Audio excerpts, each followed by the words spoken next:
Hello everyone, आपका हमारे channel पर स्वागत है। ज़्यादा पापी कौन? भोगवती नाम की एक नगरी थी। उसमें राजा रूपसेन राज करता था। उसके पास चिंतामणि नाम का एक तोता था। एक दिन राजा ने उससे पूछा, हमारा ब्याह किसके साथ होगा?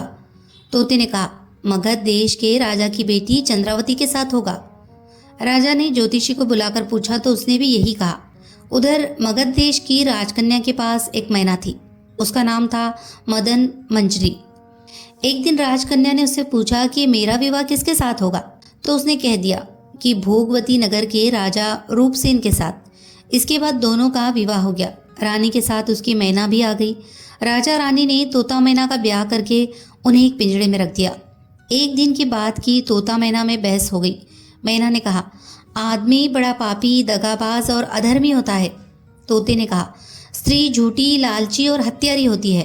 दोनों का झगड़ा बढ़ गया तो राजा ने कहा, क्या बात है, तुम आपस में लड़ते क्यों हो? मैना ने कहा, महाराज, मर्द बड़े बुरे होते हैं। इसके बाद मैना ने एक कहानी सुनाई। इलापुर नगर में महाधन नाम का एक सेठ रहता था। विवाह के बहुत दिनों के बाद उसके घर एक लड़का पैदा हुआ।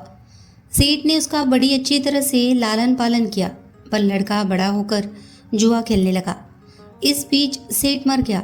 लड़के ने अपना सारा धन जुए में खो दिया। जब पास में कुछ न बचा तो वह नगर छोड़कर चंद्रपुरी नामक नगरी में जा पहुंचा। वहाँ हेमगुप्त नाम का साहूकार रहता था।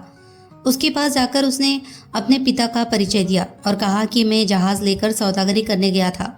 माल बेचा, धन कमाया, लेकिन लौटते में समुद्र में ऐसा तूफान आया कि जहाज़ डूब गया और मैं जैसे तैसे बचकर यहाँ आ गया। उस सेठ के एक लड़की थी, रत्नावती। सेठ को बड़ी खुशी हुई कि घर बैठे इतना अच्छा लड़का मिल गया। उसने उस लड़के को अपने घर में रख लिया और कुछ दिन बाद अपनी लड़की से उसका ब्याह कर दिया। दोनों वहीं रहने लगे।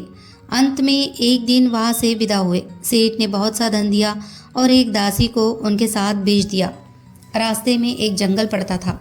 वहाँ आकर लड़के ने स्त्री से कहा, यहाँ बहुत डर है, तुम अपने गहने उतार कर मेरी कमर में बांध दो। लड़की ने ऐसा ही किया। इसके बाद लड़के ने कहारों को धन देकर डोले को वापस करा दिया और दासी को मारकर कुएं में डाल दिया।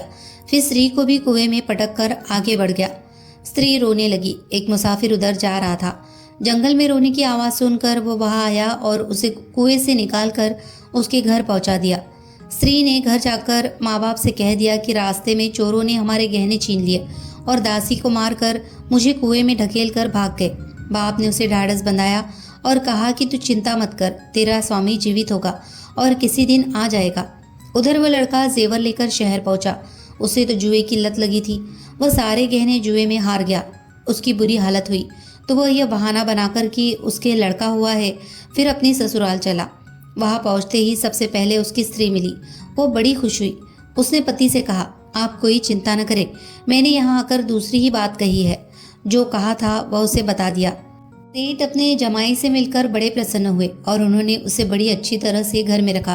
कुछ दिन बाद एक रोज़ जब वह लड़की गहने पहने सो रही थी, उसने चुपचाप छुरी से उसे मार डाला और उसके गहने लेकर चंपत हो गया। मैना बोली, महाराज, ये सब मैंने अपनी आंखों से देखा। ऐसा पापी होता है आदमी।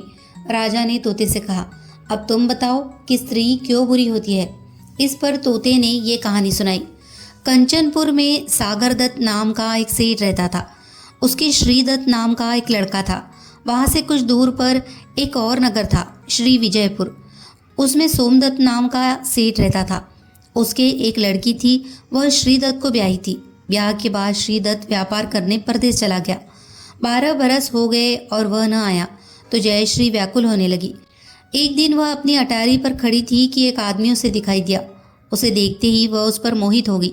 उसने उसे अपनी सखी के घर बुलवा लिया। रात होते ही वह उस सखी के घर चली जाती और रात भर वहाँ रहकर दिन निकलने से पहले ही लौट आती। इस तरह बहुत दिन बीत गए। इस बीच एक दिन उसका पति परदेश से लौट आया। स्त्री बड़ी दुखी हुई। अब वह क्या करे? पति हारा थका था। जल्दी ही उसकी आग लग गई और स्त्री उठकर अपने दोस्त के पास चल दी। रास्ते में एक चोर खड़ा था। वह देखने लगा कि स्त्री कहाँ जाती है। धीरे धीरे वह सहेली के मकान पर पहुंची। चोर भी पीछे पीछे गया। संयोग से उस आदमी को सांप ने काट लिया और वह मरा पड़ा था। स्त्री ने समझा सो रहा है। वही आंगन में पीपल का एक पेड़ था जिस पर एक पिशाच बैठा यह लीला देख रहा था। उसने उस आदमी के शरीर में प्रवेश करके उस स्त्री की नाक काट ली और फिर उस आदमी की देह से निकलकर पेड़ पर जा बैठा। स्त्री रोती हुई अपनी सहेली के पास गई।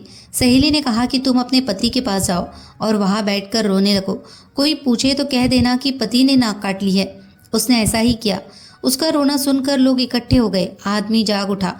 उसे सारा हाल मालूम हुआ तो वो बड़ा दुखी हुआ। लड़की के बाप ने कोतवाल को खबर दी। कोतवाल उन सबको राजा के पास ले गया। लड़की की हालत देखकर राजा को बड़ा गुस्सा आया। उसने कहा, इस आदमी को सूली पर लटका दो। वह चोर वहां खड़ा था। जब उसने देखा कि एक बेकसूर आदमी को सूली पर लटकाया जा रहा है तो उसने राजा के सामने जाकर सब हाल सच सच बता दिया। बोला, अगर मेरी बात का विश्वास न हो तो जाकर देख लीजिए, उस आदमी के मुंह में स्त्री की नाक है। राजा ने दिखवाया तो बात सच निकली। इतना कहकर तोता बोला, हे राजा, स्त्रियां ऐसी होती है। राजा ने उस स्त्री का सिर मुंडवाकर गधे पर चढ़ाकर नगर में घुमवाया और शहर से बाहर छुड़वा दिया। ये कहानी सुनाकर बेताल बोला, राजा बताओ कि दोनों में ज्यादा पापी कौन है? राजा ने कहा, स्त्री। बेताल ने पूछा, कैसे? राजा ने कहा, मर्द कैसा ही दुष्ट हो, उसे धर्म का थोड़ा बहुत विचार रहता ही है, स्त्री को नहीं रहता, इसीलिए वो अधिक पापिन है। राजा के इतना कहते ही बेताल फिर पेड़ पर जा लटका। राजा लौट कर गया और उसे पकड़ कर लाया।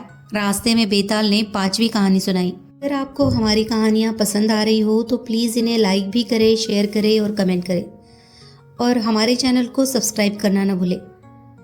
और बेताल बच्ची की सभी कहानियों को सुनने के लिए हमारी आने वाली कहानियाँ भी सुनें।